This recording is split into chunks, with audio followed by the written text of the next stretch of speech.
If you're exhausted right now, not just end of the day tired, but the kind of tired like you feel in your bones, I want to offer a truth that may feel strange at first, but I promise it's going to set something free inside of you. You're not exhausted because you're weak. You're exhausted because you've been obeying the wrong voice. And most people don't realize that exhaustion does have a voice. Pressure has a voice, expectation has a voice, fear has a voice. And if you listen to them long enough, they start sounding a lot like responsibility or faithfulness or being a good leader. But those voices are not God.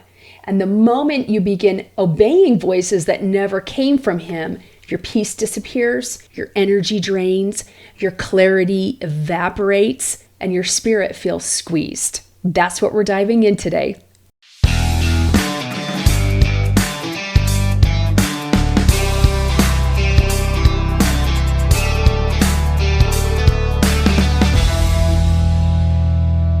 Welcome to the Obedient Rebel podcast. Let's talk about the exhaustion that does not leave with sleep and why God is using it to call you back to yourself. There's a kind of tiredness that makes sense. You worked hard, you didn't sleep well, you've got a full plate. That's normal. But the exhaustion that we're talking about today doesn't actually match your life on paper. You get 8 hours of sleep, but you still wake up tired. You used to handle twice the workload, and now even small things feel heavier than they should. You finish a meeting, and it feels like you just ran a marathon. You sit in the car before you go into the house because you need a moment to gather yourself. You're not necessarily overwhelmed. You're overextended in a way that your soul never signed off on. And this is identity level exhaustion. And here's the truth that most high capacity people just don't hear. Exhaustion is not always a sign of overwork. Sometimes it's a sign of overobedience. And let me tell you what I mean by that. You've been faithful to the wrong assignments. You've been loyal to the wrong expectations, committed to the wrong rules. And your spirit is letting you know, this isn't who we are anymore. Most leaders never choose the pressure that they live under. They inherit it. You absorbed expectations you never agreed to, like strong people don't need help or leaders don't slow down. If I rest, everything collapses. If I don't do it, no one will. Good people don't disappoint others. That's a big one I hear a lot from my clients. Or faithfulness means saying yes.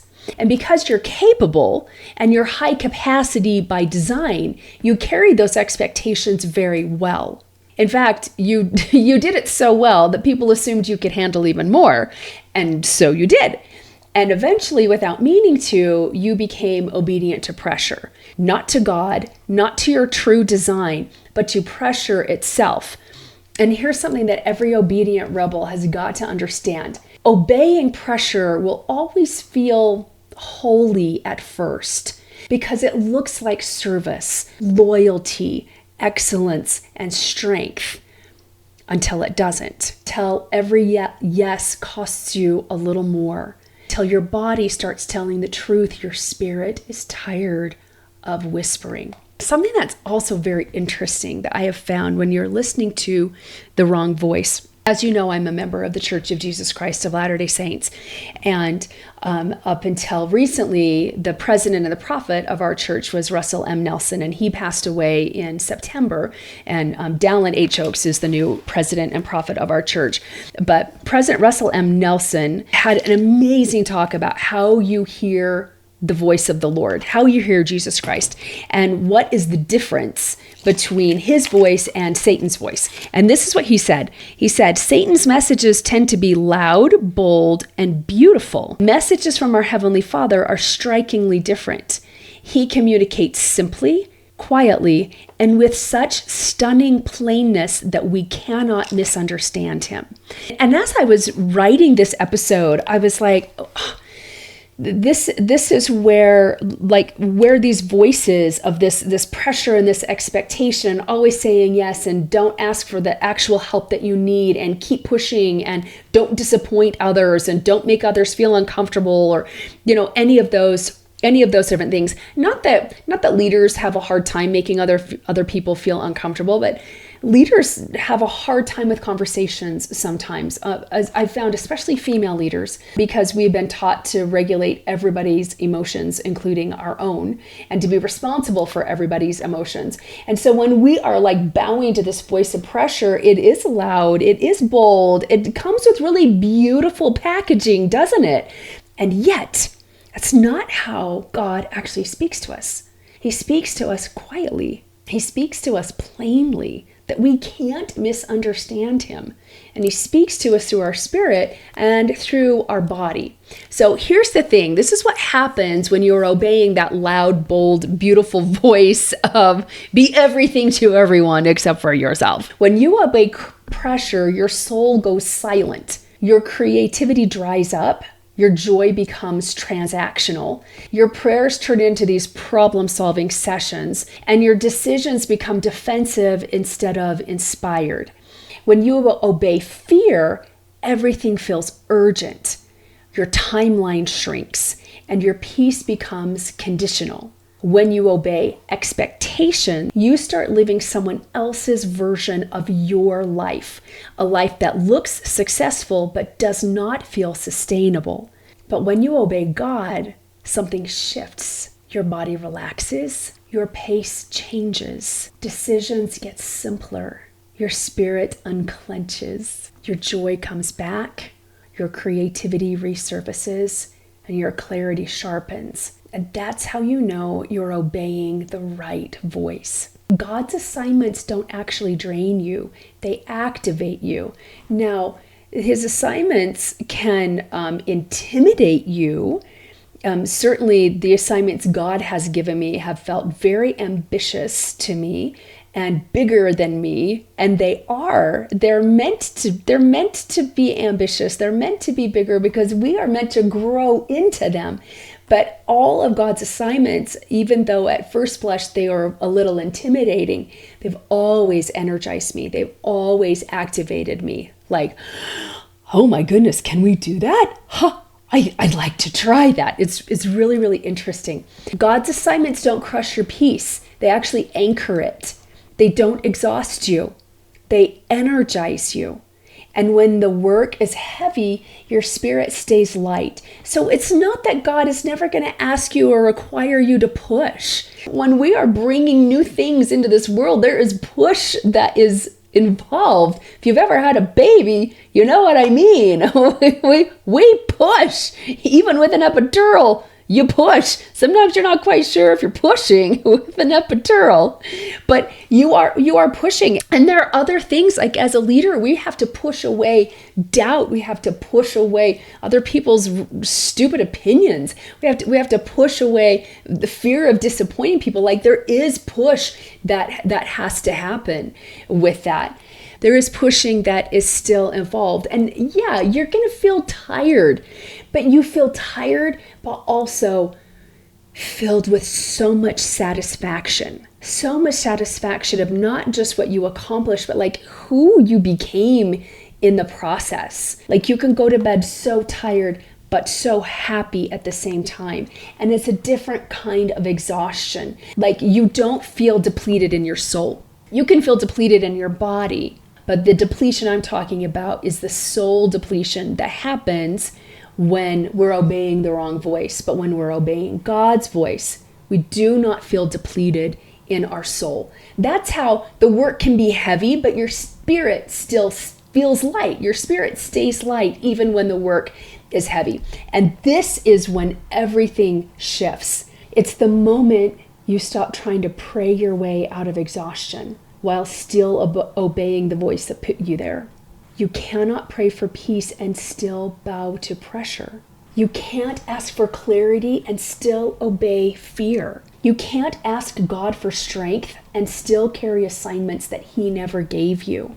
Obedience to God and obedience to pressure cannot coexist. One will always cost you the other. Your exhaustion is letting you know which one you've been serving. And that isn't condemnation, it's clarity. It's the beginning of the revival inside your own life. Every obedient rebel reaches this crossroads. Am I willing to obey the voice of God, even if it disappoints people? Even if it upsets or offends people or makes people uncomfortable? Even if it breaks the silent rules I was taught? Even if it means setting down responsibilities I never should have carried? Because once you do, your energy returns, your peace stabilizes, your decisions simplify, your confidence resets, your vision stretches, your joy becomes real again, your presence gets stronger because you stop performing, you stop negotiating, you stop shrinking, and you start living true. This is what obedience is supposed to feel like: steady, peaceful, grounded, and aligned. And the rebellion, well, that's just the part where you stop obeying the things God never asked of you. Another question that President Nelson asked was, what would I do if I had more faith? Like, I know somebody out there is listening to this and their soul is just leaping for joy because your soul can feel the truth of this. And you're wishing and longing and yearning for it to be true. Like, can I actually do this? Can I actually let go of something and not have it all fall apart? Like, does this actually work? And the only way that you will know that it works is if you try it and experiment with it. And so President Nelson once said, what would I do if I had more faith? And he said, think about it, write about it, and then do something that requires you to have more faith. And this is what I'm inviting you to do as well. The things that we talk about, that I talk about with my clients, that I talk about here on the podcast, do require faith, because it is going against all of our programming. It's going against all of our conditioning, and it's certainly going against the approval of society. And, we've been put in our cages quite effectively, especially over the last 5 years. And so it can feel very, very daunting to think like, oh gosh, if I do this, will it all fall apart? Maybe. I tend to think that it will all fall into place rather than it all falling apart. But one thing that I do know for certain is that God never, ever asks you to sacrifice your peace. And we live in a society where that is regularly laid down on the altar called success. And I'm not willing to sacrifice my peace for success anymore. And I hope that you're not willing to do that either, because no amount of success is worth your peace. It's just not a fair exchange. And obedient rebels are rewriting their own rules of success so that success actually serves them instead of running them ragged. Now, if you're listening to this thinking, I really would love some help stepping into that kind of obedience. I want support, letting go of the pressure that I've carried alone. Well, that's what I created the Obedient Rebel Leadership Intensive for. I'm hosting it live here in Salt Lake City. It's a full day designed for high capacity individuals who want to reclaim their clarity, reset their internal world, and return to the identity that God actually assigned them, without sacrificing KPIs, without sacrificing metrics, without sacrificing their ambition and their dreams. If you're tired of leading from pressure and you're ready to lead from peace, this room was built for you. And you'll find details in the show notes. If you take nothing else from today, I want you to take this. Your exhaustion isn't failure. It's a signal. It's a holy invitation. God is not asking you to work harder. He's asking you to listen deeper. You already know what's draining you. You already know what's not yours to carry. You already know the voice you've been obeying. And you already know the one you're being invited back to. Obey God. Break your rules. Come home to yourself. And if you want more support in hearing God clearly and calming your internal world, go grab the free Obedient Rebel Starter Guide at theobedientrebel.com way. Until next time, my dear high-performing, high-capacity, ambitious friend, keep your peace close, your obedience strong, and your rebellion holy.